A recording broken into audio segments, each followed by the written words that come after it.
Yo, what's up there, friend? What's going on? Steven Brogan Cortez here. Welcome to the Why the F Not podcast. This is episode 77. This is going pretty well, this whole video thing. I'm digging it. I'm appreciating it. Welcome. Today we have a special guest joining the podcast. Not a friend from college. Not this time. This is a friend I met on the good old social media TikToks. Jennifer Levinson, a writer, producer, actor. She does it all, man. One of the boldest people I've ever met. Talking to her was such a thrill. I hope you enjoy this next episode. Yeah, it's a good time. Yeah, sit back, relax. I don't know what else to say. And get to it. Roll the clip. Roll the clip. We're all set. All the jitters are out of my system now. I can drink coffee and relax and be here with you. Hi, Jennifer. Yeah. Hi. I already asked you how you're doing, but I want to ask you again. How you doing? How's everything? I'm doing well. I'm excited because it's my favorite weekend of the year, Halloween. How are you? Dude, same. Good vibes, right? Good vibes in the air. Spirits in the air. We were just getting to know each other a little bit better. And before we get into everything that is, my curiosity, wanting to get to know who you are, right? Something I noticed from social media, we have some mutual friends. Oh, we do? Who? Yeah.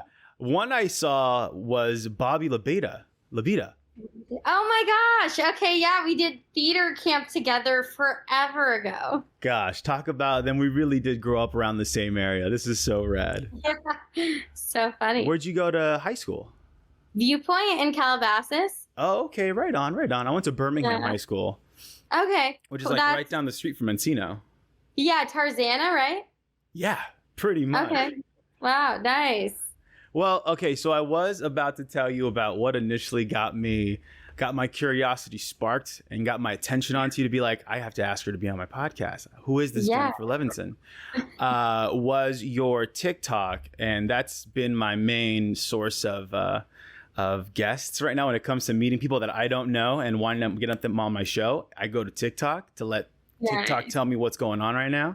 And I saw a TikTok you posted about how you were talking, the caption was, when your ex from Buzzfeed tells you like you won't make it or something, but then you produce, write, and star in your own feature. And I was like, holy shit, excuse me? And then I saw the trailer for Trust, and I was like, all right, I gotta, as they say, shoot the shot, and I gotta ask her. If she's willing to be on the show, and you're here, and I'm so excited.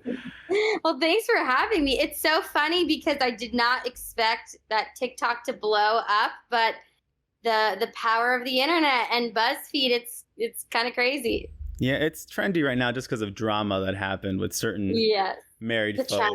Yeah. Right.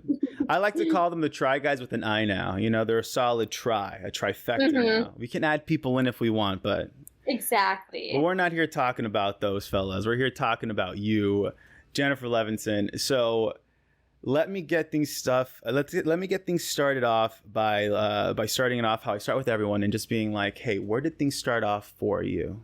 Like where did you grow up? You're talking about Encino. Where did it start for you? Yeah, I'm a Valley girl from Los Angeles. Grew up in Encino and always wanted to act. My parents were like, why don't you try anything else? And then when I turned 18, I was like, you guys can help me or I will disown you. So they offered to help me and drive me to auditions. And I think because I was so green at the time and unaware of the way this industry worked, I ended up doing really well. Like my first 3 auditions, I almost booked. And the third one was a Super Bowl commercial, which I did book.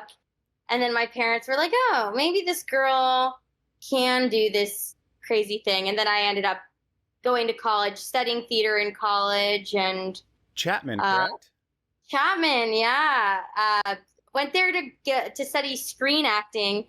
And I think things have changed since I went there, but at the time you had to audition for the theater program in general, and then you'd get in, and then the end of your freshman year, you audition again to either go into like screen acting or a BFA in performance. And I didn't get in to screen acting. And I think that whole experience is what started me on like making my own content, because I realized so much of it is out of your control. There's so much rejection. I need to focus on what I can do. And acting is always going to be the forefront for me. But I found other ways to sort of navigate the space and put myself on camera. Nice. Necessity being the mother of invention, if you will. Yes, exactly. You're like, I need to do stuff, but if it's not happening, I'll do it myself. Right. Yeah. So, and I think part of it too at Chapman, they have an amazing film program, and I would get in trouble for missing class to be in films at the film program, but I have no regrets about that. Some of my best friends and my director of trust went to Chapman and studied film. No way. Yeah. So it's been a nice. I always say that the best thing I got out of college were the connections, like the people. The degree it's nice, but it's the connections you make. Exactly. I think my degree's in a landfill somewhere, but the connections. Those are still thriving. Yeah. Dope. Yeah. So you were this young kid that you wanted to act. I mean, what was it that made you so sure, so confident, so willing to push your parents to get you to auditions? What was it that struck it in you? Did something inspire you? Did someone inspire you? You know, it's funny because I think I go through blips with it. It's such a cutthroat industry, as I'm sure you know.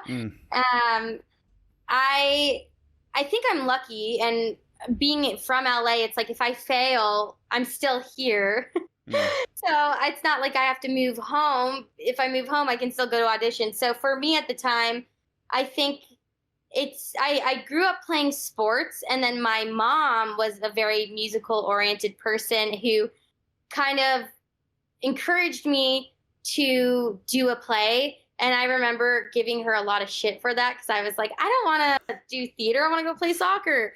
And then I ended up falling in love with it, which was probably a regret for her at the time. But I don't know if it was like some big inspiration. I think I was so naive at the beginning that I didn't realize so much of it has to do with the business and the marketing and nothing to do with talent. I think I fell in love with the art of it, of being able to step into somebody's shoes and play and create a world, like storytelling. That part I fell in love with. And I think since then I've had my struggles in like maintaining that sort of a passion when it is a business. And I think that's where I've figured out how to like segue into the writing and producing type thing. But no one person, maybe my mom, just her encouraging me to do theater was the thing that struck me.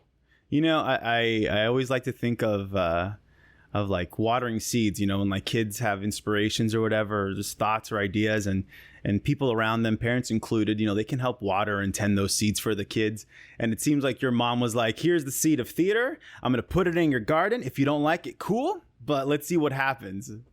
Yeah, my mom, I'm lucky because my parents are super supportive of anything I do. I think my dad is a little more skeptical and supportive, but I mean, even with this film I just made, I will never forget me calling them and being like, hey guys, I'm just letting you know I'm going to make a film. And my dad and I got in a full on screaming match on the phone, and I was dying laughing because, you know, I think parents, they come from such a good intentioned place, and my dad did at the time. And it was such a 180 he's done in terms of like, he let me film in his house, and he went on vacation, and he ended up being an extra on set. And I think he still has his concerns, but I'm ultimately very lucky to have such supportive parents. What was the fight about? Was he just worried? Was he just like projecting his anxiousness and his ideas? I think it's a mix of all of it, that like, here you have your daughter who's never made a feature before at the beginning of a global pandemic going, hey guys, I'm making a feature. It sounds delusional. And I think at first he thought I was joking, but then when I started to talk more about it and he realized how serious I was, I think that scared him, especially because he's seen my ups and down struggles in this industry. But for me, over the past few years, I've always had agents, but I think there's this misconception. When you move to LA, you'll get an agent audition all the time. And I was like, I have an agent. don't know if she remembers. Like, might be nice to get an audition this year. Fingers crossed. But it was years of not getting auditions, and so I obviously like dabbled in BuzzFeed videos and was trying to create my own content. And then after my ex and I broke up, who I'm sure we'll end up talking about the BuzzFeed stuff, but I was like, I want to make more scripted narrative content, and the only way that I'm going to succeed as an actor is if I show what I'm capable of doing. I haven't been able to even get in the door to fail at an audition. So I started writing like proof of concepts in like smaller content, and that somehow got me noticed by Tribeca Film Festival. And then I got into that, and that's what started getting the balls rolling of like, oh, I should make a feature. And I think because I had already made these small proof of concepts, my dad knew I was not joking, and he was scared that I was about to pull out all my stock money, all my money that I've ever made, and put it into a film, which I definitely did.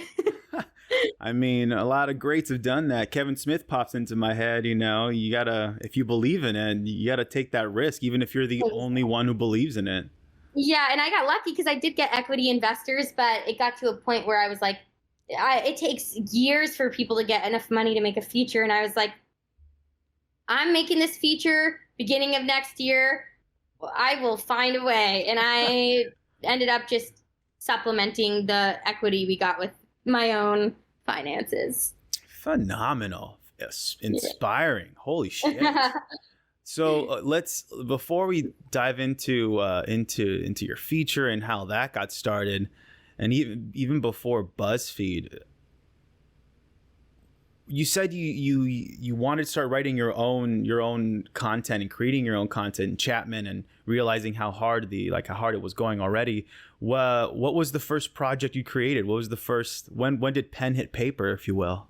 Yeah, so throughout college, I ended up performing as different Disney characters at birthday parties, and I started getting some crazy stories from that. And I watched this documentary called Hollywood Complex about parents and their kids who moved to LA during pilot season. Some don't leave. And I was like, that is the whole thing was very depressing and hilarious. Yeah. Parents move from like out of state and they come into California during pilot season just for that? Yeah. And then some of them end up staying here at the Oakwoods. And I was so just caught off guard by that reality. And then my own world of doing princess parties that my ex, who was a filmmaker from Chapman, and I, we were living together, and I was like, this has to be like a script. I'm sure other people have done this kind of idea, but there's something funny to me about like a stage mom and her kid who moved to LA during pilot season, and they're like a talented duo who does everything wrong and like cons people and has this really terrible princess party business. So that was like the first thing that I started writing. I never really, and then I like didn't take a writing class at Chapman or anything, but throughout that period of time after Chapman, when we were doing that sort of web series, I was like, my ex and I were working together a lot, and it sort of became this like codependency in terms of making content. And then he ended up working in office at BuzzFeed, and I was like, I can't just depend on another person. I need to start making my own stuff. So a lot of the stuff at BuzzFeed is unscripted, and I would occasionally try to like through him pitch scripted stuff. And then eventually we broke up and I wasn't doing BuzzFeed videos at all. And I was like, I need to really lean into the narrative stuff. So I ended up looking online on some like job posting site and saw this show Solved. That's a Snapchat show. And they were looking for staff writers. So I was like, well, it's formatted. I'm just going to like take a stab at writing a spec script. And I sent one in and ended up getting staffed. And that was kind of like the biggest segue into the writing thing. And do my ears deceive me? Did you say that Chapman didn't give you any writing courses? Not in the program I was in. I think they offered like. But you didn't take any at all. No. I was very much. It's funny because in high school I was like the straight A good student. Like cried over an A-. And then I got to Chapman and I got a theater scholarship to do plays, but I was like, no casting director is going to drive to Orange County to see me in like some random ass play on this small stage. I'm going to do the films. Like the film school is great. And they would like threaten to take my talent scholarship away every semester because part of it was auditioning for the plays. And I was like, go for it, take it. I don't want to do your plays.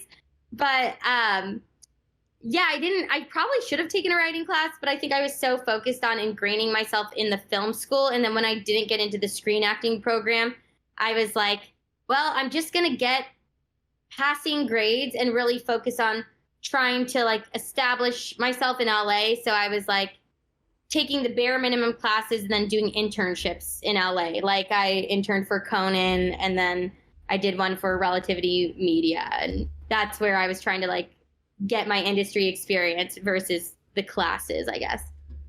You are so bold. You are so bold. Thanks. Like this school, and Chapman's not some like community college. They like to think of themselves as, you know, Chapman University, whatever, right? And so they're like, we'll take your money away if you don't do it. And you're like, take it. Yeah. Take the money, whatever. Yeah, I could have probably had a better attitude there, but I think I realized, and I'm sure it goes with every theater program, is I felt like everyone in the program itself, they got there being the biggest fish in a small pond at their high school, and a lot of egos in the theater program. And I was like, I'm here to just like get better at my craft and try and build my resume. And I think the teachers, at least in the theater program, also played into this mentality where I'm like, we're all here to learn and succeed in or like get the tools to succeed. And I personally didn't feel like I was getting what I expected out of the program. So I tried to find other ways to go about it. Fair. Yeah. I mean, perspective. Let's get a little perspective here, right? If you're not some average college student coming into the theater program here, you said you already been auditioning since how young were you when you started auditioning with your parents? I think I was like just about to turn 18. So continue, please. Oh yeah, no. So I knew going in. It's funny because I think Chapman. I went to Chapman with like a lot of confidence in LA, and then when I got to Chapman, that confidence went out the door. Like they kind of break you down so that they could give you the tools to build you up, which I think is standard of a lot of these theater programs.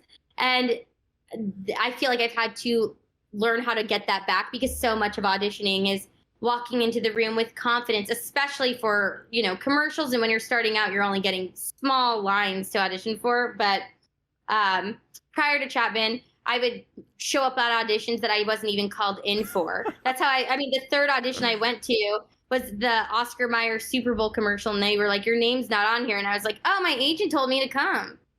And then I ended up booking it. But I would never do that now. But I was so green at the time. I was like, oh, okay, cool, I'll go. You can get away with it. Yeah. And then I think going to Chapman, I had this like realization of like, they just break it down so much that I left with like having to rebuild the confidence. Yeah. It's definitely that,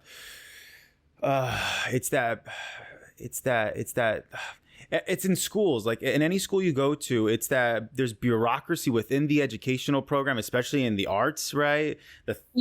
Music, I studied music in school, but like in college, like even the music department has their own bureaucracy. The theater department has their own bureaucracy. They have their own way of thinking of how things are set. And if you go against that flow, it can be a little rough. It can be rough. But on the flip side, I think it was a good wake up call for me that like so much of this is not talent related and like you can only control so much. So focus on what you can control in the industry. Oh, that's helpful. Yeah, I was just talking to a friend earlier and she works for a talent agency and sometimes it's, you know, your hair's too dark or you're just slightly short and it's not even how you delivered your lines. It's not even how you express yourself. It has nothing to do with that. Sometimes you just don't know the right person. Totally. Yeah. So, okay. So Chapman, you go through the ropes with Chapman, you leave Chapman. When did BuzzFeed enter your life?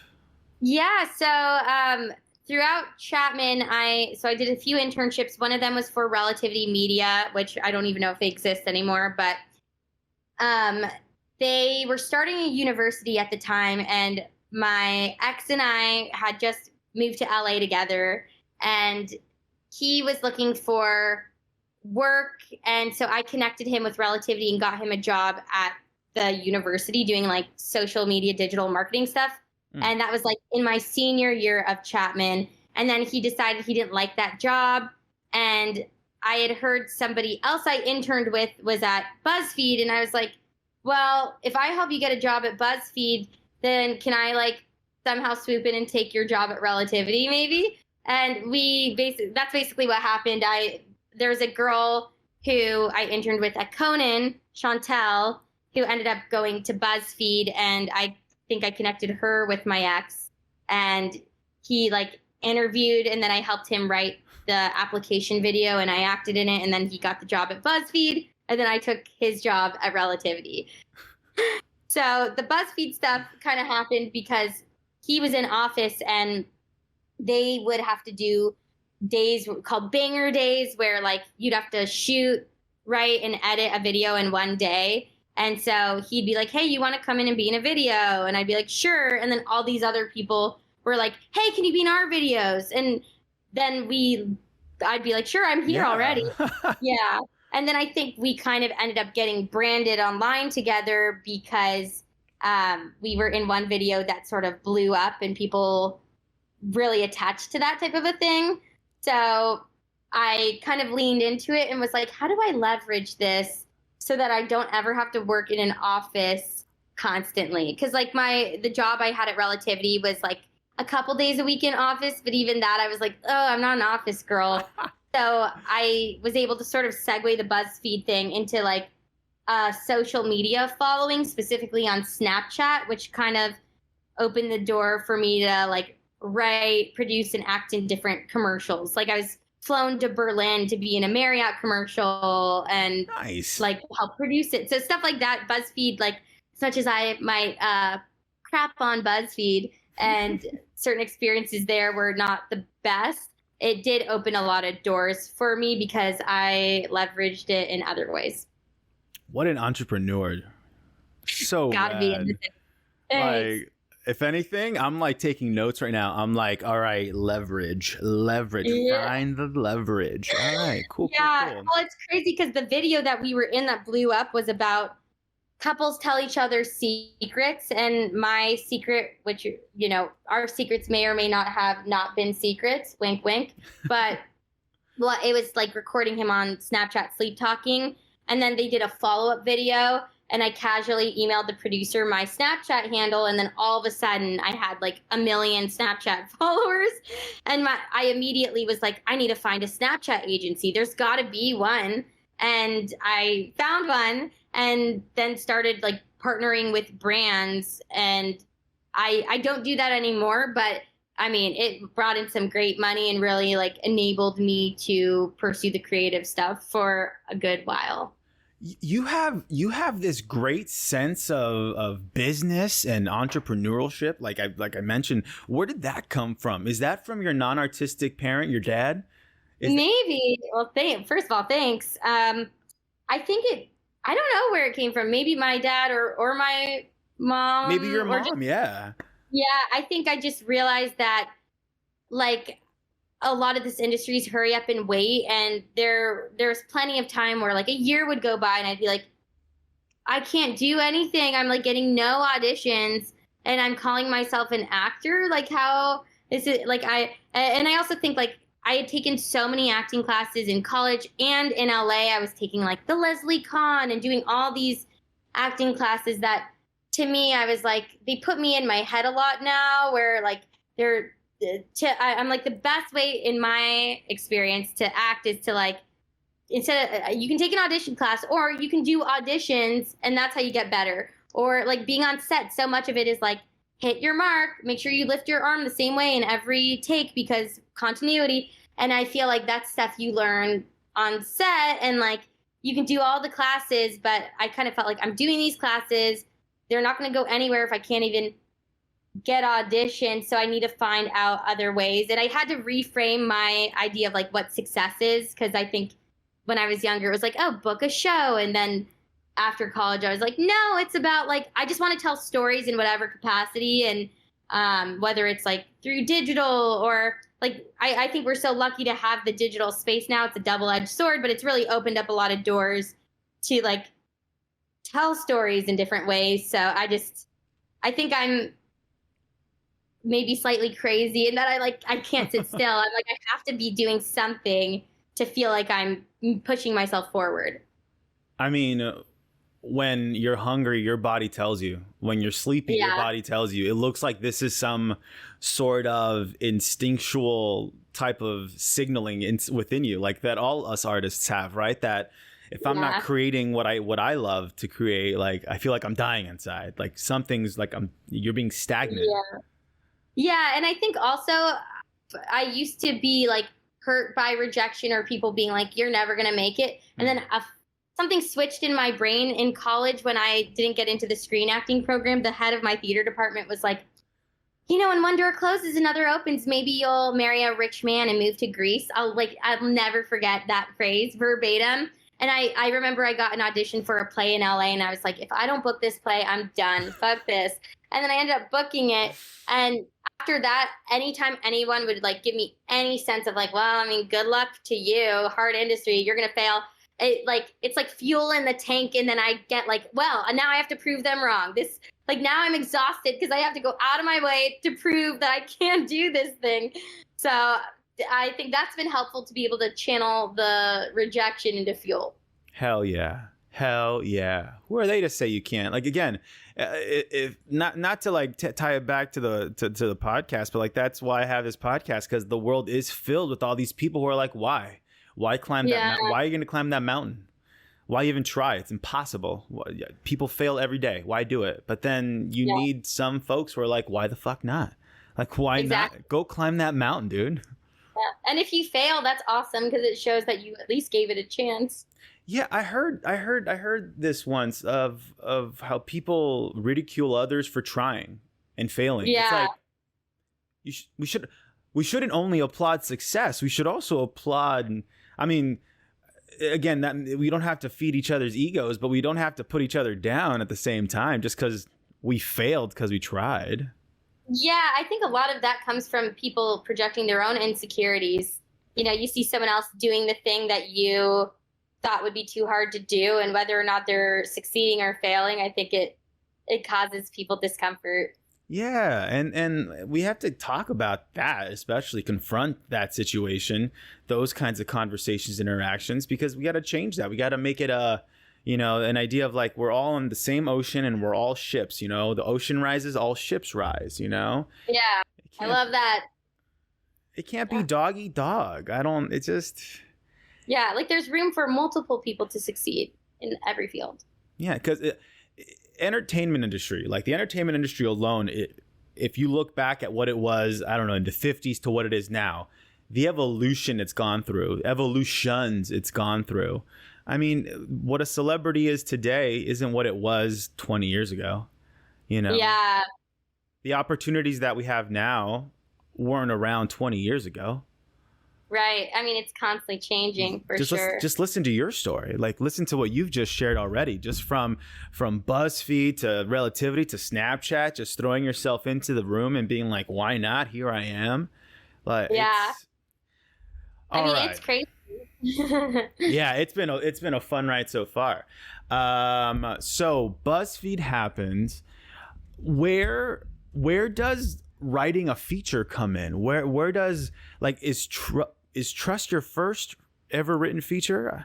Yeah, so it's funny. My ex and I were branded kind of as like love goals, and I've talked about this a little bit, but our relationship was very unhealthy. And I think part of why I stuck it out so long is at the time when I was in it, I was like, well, this has provided me with a source of income, and I'm technically doing what I love to do, being on camera.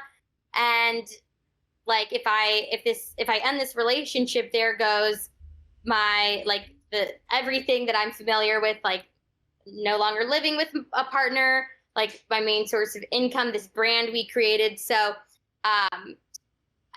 but one of the things when we were together, I would talk about wanting to write and make a feature and was not getting support. And sorry for interrupting. What was he saying? Like every time you'd bring up this idea of writing a feature. Yeah. So not just feature, but with anything, I think that, well, the next script that I have in the doc is called How to Hunt a Narcissist. Ooh. Yeah. And it kind of dabbles in this. I think that we were in this codependent type situation where maybe he felt threatened by the possibility of me succeeding. Because like even when I would get a brand deal for Target that's like through Snapchat, instead of being like, whoa, that's awesome, it would be like, you're getting $5,000 to do that. And like just very much like any opportunity to kind of lower me was the goal. So after the relationship ended and the Buzzfeed stuff ended, and also this person's very beloved at that company, and you know, I kind of went through a spiral of like, there's no way anyone knows what happens behind closed doors. I mean, look at this thing online that we created, and I kind of took a step back from acting and writing for a second because I was like, I don't know. And then the Solve thing happened. But throughout that time, I somehow found my way back to the writing after enough space had passed. And I was like, oh, I'm actually like not bad at this. This person like convinced me like, oh, I need to like go to grad school for writing, that I can't just write. But I feel like there's not one solid path to success in LA. And I think I just needed to realize that for myself and like get some self-esteem. So trust kind of came to be because I have some family members who are a little cuckoo cuckoo. And forever ago, when I was like 12 or something, there was a funeral for my grandpa that was like a YouTube video. It should have been, I wish to this day someone would have recorded it. Like my aunt stormed in the middle. There was like an impromptu talent show. And apparently at the end of the funeral, I don't remember this, but I turned to the rabbi and said like, I'm so sorry that you had to like deal with these freaks. And then I turned to my friend and went, this needs to be a movie. And then for some reason, years later, that is in the movie. Like, that's the ending of the trailer. Yeah. So I kind of like, I had this story for a while, and I think there are certain characters that are based on people in my actual family, some that are fictitious, but I felt compelled to tell a story about the aftermath of a suicide because I personally have had a family member who committed suicide, and I think there's a lot of content out there that kind of throws suicide into the mix and like not even romanticizes it, but it's just kind of like flippant. And I wanted to see something that's like a realistic portrayal of the ways in which money kind of takes away from a death of a family member, and how suicide, that type of a death, also impacts families. So that's sort of how Trust came to be. And I think with all of these different events that contributed to the film, I had a lot of space before making a film about it. And like the same thing with the next script, How to Hunt a Narcissist. It's like I've had a lot of space from the people who inspired the narrative. Nice. Oh, well, this is exciting. I mean, so first off, I mean, I love the title of How to Hunt a Narcissist. Thank you. Great title. But when it comes to trust, let's see. First off, death is something that we all got to talk about more. I think people, they dodge and bob and weave as much as they can whenever death even pops up, right? Because it's hard. It's hard. But how bold of you to not just take death, the conversation of death, but suicide and how that affects people. And I don't want to like get too much into the whole suicide and money and how that impacts family, because I feel like you're going to explain all that in Trust. So I wouldn't want to ruin anything there. But let's see. I am curious about the writing process for Trust. When did pen hit paper? So years ago, it was like maybe 6 months to a year after the Buzzfeed breakup. I had this aunt that I used to be close with who is part of the Cuckoo Cachoo clan, and so I ended up writing a short.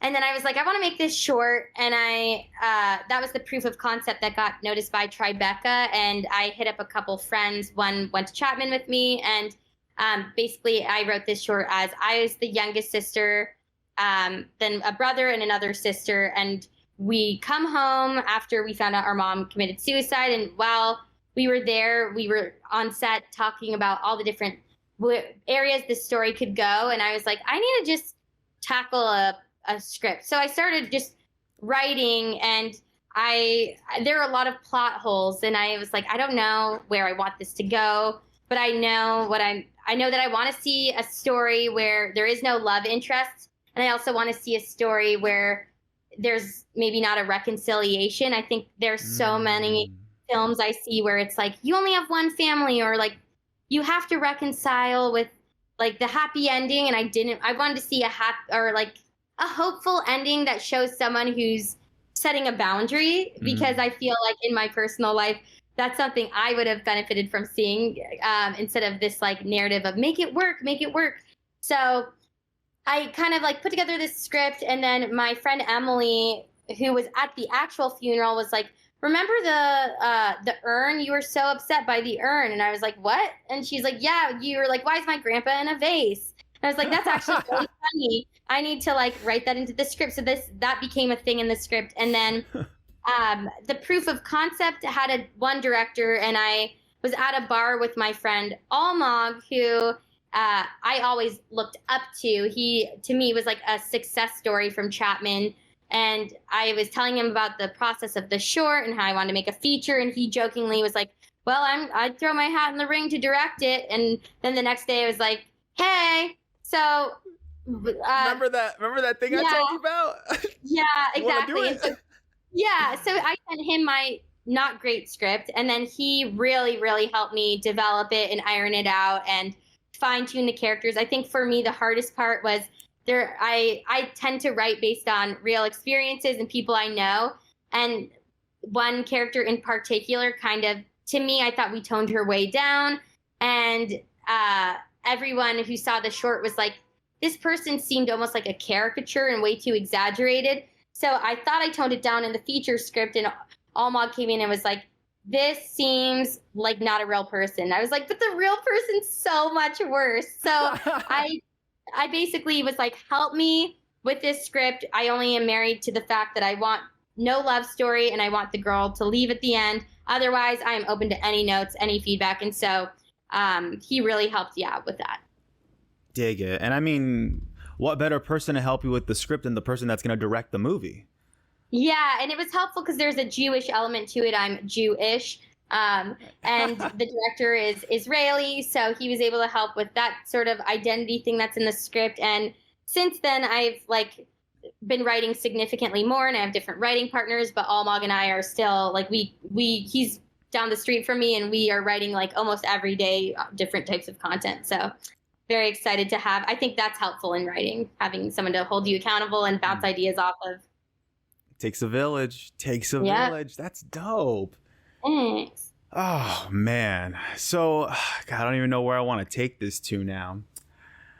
Sorry that my dog is crying in the background. Come here. I don't hear your doggo.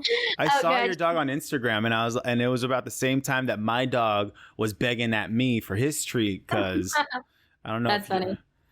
You have a fur baby? What's your fur baby's name? Zoe. Hey, Zoe. She's very demanding. I don't know if she'll come over here. Come here. She's like, no, Mom. No. Yeah, what's yours? I'd call my dog Milo. His name's Milo. I'd call him over, but he's deaf, so he won't come over. Oh, okay. That's cool. So he's asleep somewhere. I don't know, but he's a sweet little dude. But you might hear him. If someone walks past the door, he'll bark. He's the unofficial co-host of the podcast. Oh, nice. We love a fur baby co-host. Heck yeah. I wanted to say, I admire how much you tackled writing, even without, having that, as your ex said, that traditional background. You know, you didn't go to grad school for writing. You didn't do this for writing. How can you write a script if you didn't do this? And it reminds me of someone named, do you know who Pavarotti is? No. Pavarotti is one of the great tenors of history. Like he died a couple years ago, more than a couple years ago. Geez, I don't know. But he's one of the three big tenors of history, right? Of the last at least 20 years. And one of the best facts I know about Pavarotti is that he didn't read a lick of music. Wow. One of the greatest voices of our generation didn't read music. So I love hearing stories like yours where it's the non-traditional approach. It's you're not going to school. Like, dude, out of my high school, my drama teacher, Amanda Swan, shout out Swan, love you. She straight up had a talk with the entire theater class during our senior year and was like, everyone, I just want to let you know something. You don't need a theater degree to be an actor. I wish someone had told that to me. That's the best advice. Seriously. Great advice. You don't need it. Because I think you don't need it. Or even like, I know so many people become writers' PAs or writers' assistants, but I know that that's a gamble too. Like you may or may not get staffed. You're getting coffee. Like you're not doing what you want to do. And I see that in acting too. So much of it is like, you're not actually doing what you want to do. So for me, I'm like, I guess I kind of said, oh, here she is. Here's a fur baby. Hello. Oh, she's darling. Yeah. But I settled with the fact for writing. I was like, I just need to be comfortable being bad for a while. Like I need to just write some really trash crap and then like improve it. Because I'm not going to be great at the beginning. But if I just keep writing and if I'm passionate about the subject matter of what I'm writing about, someone else out there will be too. And I think that was most helpful. Like with Trust, I am pleasantly surprised with the reception because for a first feature, it's really stupid to do a drama. And everyone told me that and I knew it. And I was like, cool, thank you all. I'm still doing it. So I'm pleasantly surprised with the way it's resonating with people because technically horror is like the safe route to go. But I truly believe like if you work at your craft in whatever way is best for you and you love what you're doing, someone else will too. And let me take this now as a good opportunity to start raving about your trailer because Trust, let's see, lighting wise, it looks beautiful. It looks like it was shot gorgeously too. It was shot so well. It sounds amazing. Those are like some of the things like, you know, people miss those things like how something sounds, how something looks. Yeah. Right. I feel like people notice it when it's bad, but I'm like, yeah, thank you. I think our sound designer crushed it and Sten, our DP, beautiful. He made it look great. So aesthetically, visually, you know, auditorily, the trailer was just very pleasing to watch. The acting was so grounded and just like bravo on your part, like some serious like shit to go into. And that scene of you going into the beach. Thank you. Holy shit. It's funny to watch the movie and remember what was happening on the day. Like, oh, they yelled cut and then I was signing a check and all that stuff is so funny to think about. Because, let's remind everyone, you didn't just star in this film. You were also the executive producer. Yeah, so I wrote it, executive produced it, and we had a producer, but it's funny because I've gone to so many screenings where someone's like, we had no budget, just like a few $1 million. And I'm like, if only, we had like $250K and, we had a solid size crew, but I definitely was wearing multiple hats and it was the best learning experience possible. Cause beyond just writing grad school, I had a lot of people being like, why don't you study producing in grad school? And I was thinking like, I could go spend $200K producing in grad school to then spend more money on top of it to actually make a film. Or why don't I just go do it? I'm just going to fucking do it and see how it goes and hire the best talent that I know and trust that talent. And I think I got really lucky with the director I brought on, but learned a lot throughout the process. I think next time around I will, maybe employ some more producer support because it's a lot to handle. I can't even imagine like the plates you were spinning. But again, like I want to rave on more about that trailer. The performances were so spot on. Not just yours, I don't want to just be rubbing your ego all day right now. You know what I mean? I want to like everyone in that trailer, from just like that one kid I saw at the yarmulke who was trying to say like, hey, sorry, like he was even just so fun to watch, to the guy who plays like opposite to you. Not like you said, not a romantic opposite the male character, but just like, just like he was great to watch. Like, and then you also have notable actors in this as well. Like, did my eye deceive me? Did I see the dad from Even Stevens in this? You did. Yeah, we got so lucky. So the guy who plays my brother is a friend from Chapman, and he is a phenomenal comedy performer. Like, was in Sunday Company at Groundlings. He got flown to New York to audition for SNL. But he's so brilliant dramatically that I was like, I'm writing you this role. And like, I hope you trust me. You'll stick around and like do the role. So I think it's, and I may be biased, but I think it's his best performance. And then for his birthday, I wrote that scene of him in an office, and he loves Even Stevens. And so my birthday present was like, hey, I hired the dad from Even Stevens. But it's wild because he's notable in my mind. And then Lyndon Ashby, who plays our dad, he's like in Teen Wolf. And then he was just in Purple Hearts, which is like really big on Netflix. And it's not like we were paying them much money.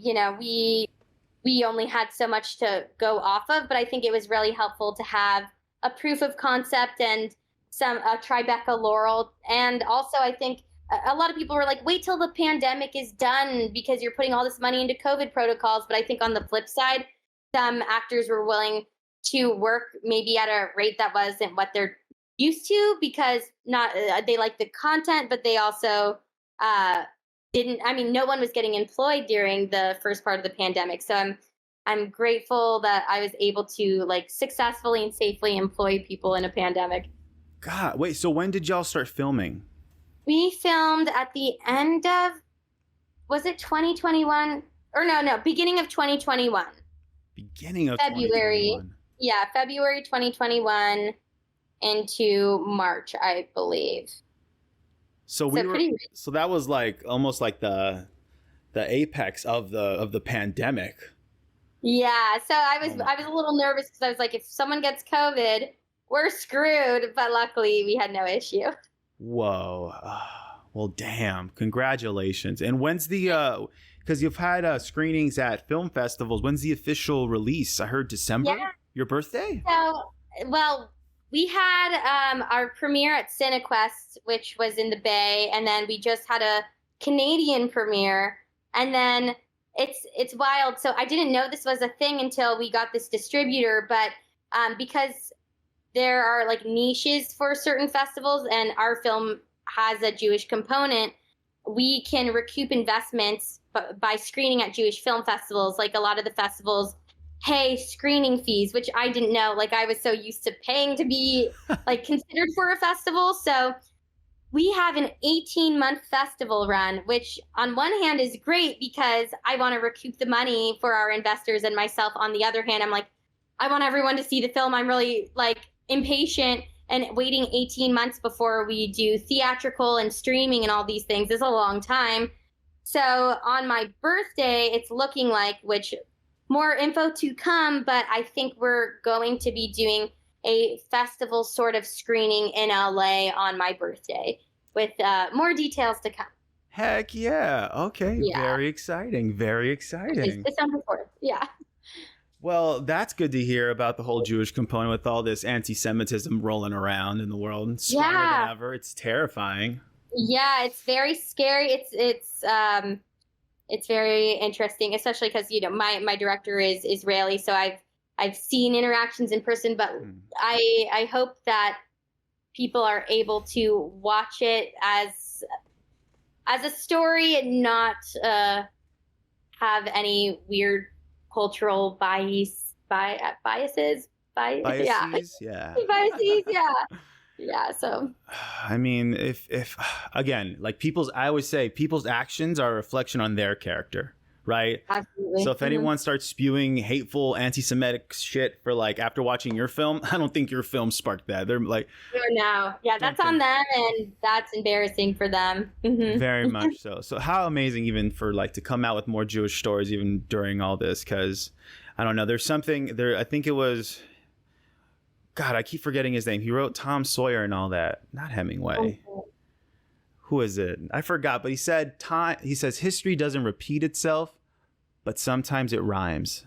Oh, yeah. And the shit going on now with the Jewish community and all this anti-Semitism, repeating the whole narrative controlling media or banking. It's like, this sounds like the 1930s again. What are we doing, y'all? What are we doing, everyone? So wild. Yeah, I'm like, I don't know who these Jews are that are apparently running the industry and what secret club, because I'm Jewish and like, tell me where this club is. I'm not in the club, dude. Yeah, like I didn't get an invite. What's happening? Yeah, again, it's a reflection on their characters. So like, I'm even more happier to promote and to talk more about your film and your work. You know, it's. Thanks, appreciate you giving me the chance to. Heck yeah, even Michael Rappaport even got me scared to even just say Jew anymore. He goes, "It's Jewish. You don't say Jew anymore unless you're in the Jewish community. You say Jewish. You don't say Jew." And I was like, "All right, Michael." Yeah, you got it, so bro. Funny. Yeah.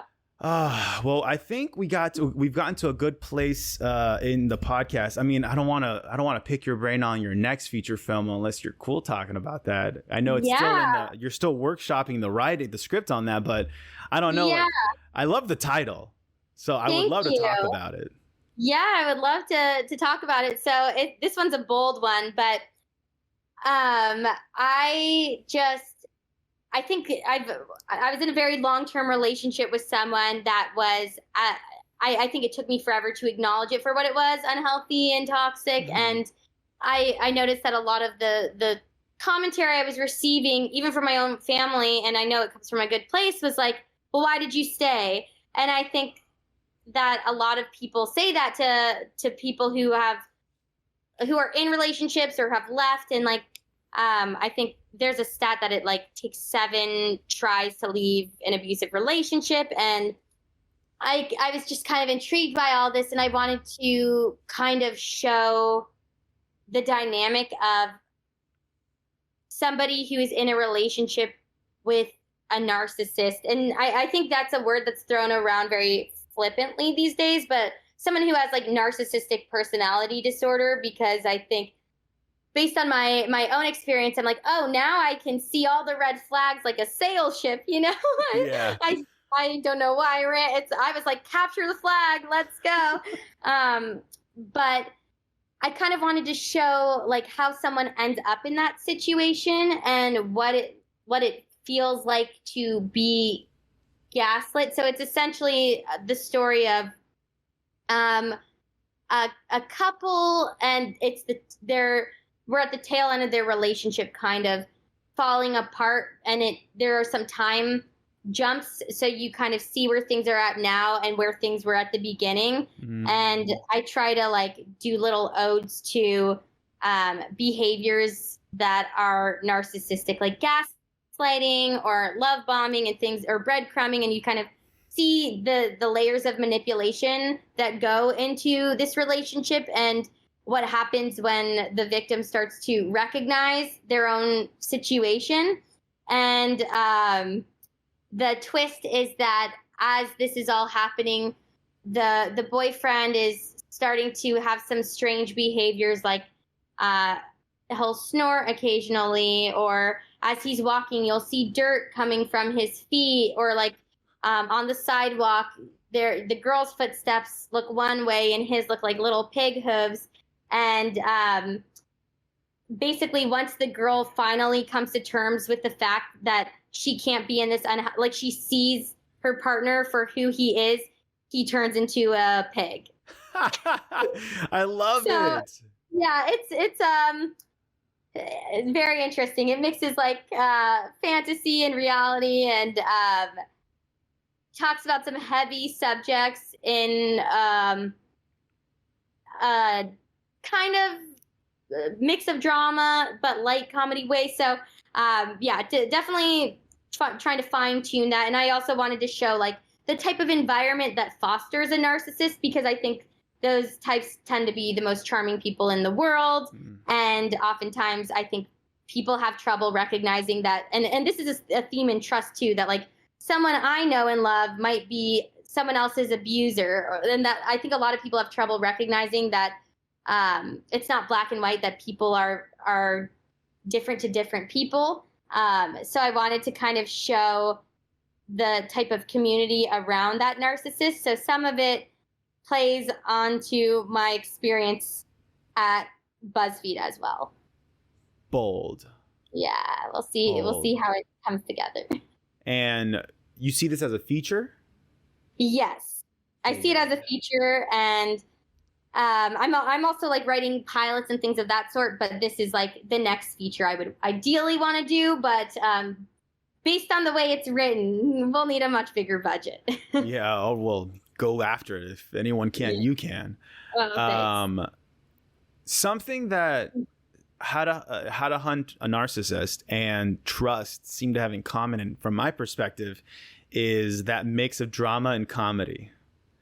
Yeah, I love to talk about, I mean, I love to show realistic situations that elicit comedy. Like the comedy comes from how absurd a situation is, but like how real it is. So like to me, our distributor actually asked us this. He's like, do you think it's a stretch to pitch this as a comedy? And I was like, I don't know, because to me, I think it's funny because like there's a scene where the family's all yelling at each other and it's so real. But I think it's funny because that's like literally what happened when my grandpa passed away. That my grandma was sitting at the table looking distraught while everyone else was in a fight about what they wanted to eat for dinner.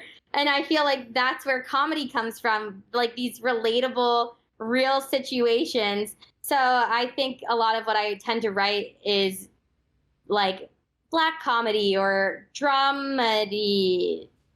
It seems like you're writing about life, because life is a dark comedy. That's life. You have moments that you're sobbing, crying in your room alone, but then you're laughing because, I don't know, you broke something on accident, or you see something and you start laughing, or because even that scene, the opening scene of Trust for the trailer, where you're just like staring at the vase with the ashes, like are her like, what was it? Are her screws there? Were her teeth in there? Yeah. What about in there? Yeah. And it's like, these are really like absurd questions to be thinking right now, but as absurd as they are, it can totally be what someone's thinking. Like, well, you know, it's their mom's funeral. You're thinking these things, like her teeth, the screws from her operation.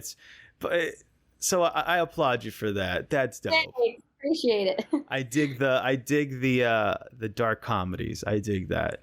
As a person who has been through their own darkness in life, I've learned that learning how to laugh past that darkness is like sometimes the best way to get through it. Totally. Yeah. I agree. All right. So I think now it's the best time to get to the next segment of the show. So the Why the F Not podcast has one official segment where it's like a question portion. And let's see. Have you ever watched Inside the Actor Studio? Yes. Yeah. Okay. So this is your Inside the Actor Studio moment. The last 10 questions that Mr. James Lipton would ask every performer on his stage. I have them here ready for you. They're deceptively simple. You can answer however you'd like. Cool. Take as much time as you need. Yeah? Awesome. Sounds good. Dig it. Here we go. All right. First question. What is your favorite word? Ew. Chocolate. Dig it. Next question. What is your least favorite word? Moist. You had that one in your pocket. Oh, yeah. Next question. What turns you on? Emotionally, spiritually, or mentally? I think passion and persistence. Like I think I am at my best self when I'm around people who are passionate about what they do and good at what they do, but they also are actively pursuing it. Like I think I know I talked about redefining success earlier, but I used to have a different definition of success. And now I look at a lot of people around me who aren't traditionally successful. They're not stars of a TV show, but they work extremely hard and they're so good at what they do. And I believe in their potential to succeed. And I am inspired by them. And I think it makes me believe in my own potential. So people who have drive and passion and persistence. Hell yeah. Dig it. Next question. What turns you off? Emotionally, spiritually, or mentally? People who try to control other people. I think, and my scripts deal with this a lot.